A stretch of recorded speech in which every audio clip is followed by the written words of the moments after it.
পরীক্ষার হলে তোমরা যখন এরকম জটিল ধরনের কোনো সার্কিট দেখবা এবং সেখানে তোমাদের কাছে প্রশ্ন করা হবে এ প্রান্ত এবং বি প্রান্তর তুল্য রোধ কত, তখন তোমরা স্বাভাবিকভাবে পয়েন্ট অ্যানালাইসিস করবা।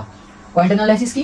আমাদের যে দুইটা প্রান্তের রোধ বের করতে হবে সেই দুইটা প্রান্তকে তোমরা এইভাবে দূরে দূরে লিখবা, এটা এ, এটা বি। এবার তোমরা এখানে যদি তাকাও, এখানে এই পয়েন্ট পর্যন্ত এ, এখানেও এ, কিন্তু যখনই এই রোধটা ক্রস করবে তখন এই পয়েন্ট হয়ে যাবে সি। আবার আমরা যদি এই লাইন বরাবর চলে যাই, এখানে আর মাঝখানে কোনো উপাদান নেই, তাহলে এই পয়েন্টটাও আমাদের সি। একইভাবে এই পয়েন্ট বি হলে এই পয়েন্টও বি, এই পয়েন্টও বি, কারণ মাঝখানে আর কোনো নতুন সার্কিটের উপাদান নেই।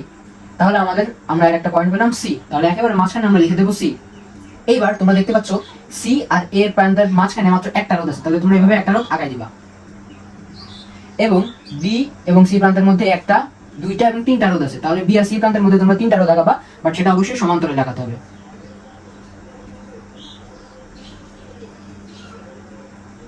আর আর আর এখন এই সার্কিটটা তোমরা খুব সহজে সমাধান করে ফেলতে পারবা। চলো আমরা সমাধান করি।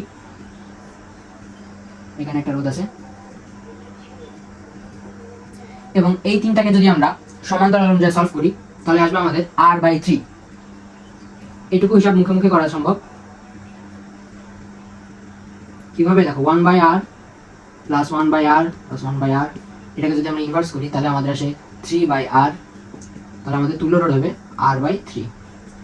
এখন এটাকে শ্রেণীতে আছে, তাহলে আমরা স্বাভাবিকভাবে যোগ করে দেবো, অর্থাৎ r equivalent is equal to r plus r/3, 3r plus r 4r, তাহলে আমাদের r ইকুইভ্যালেন্ট হবে 4r/3।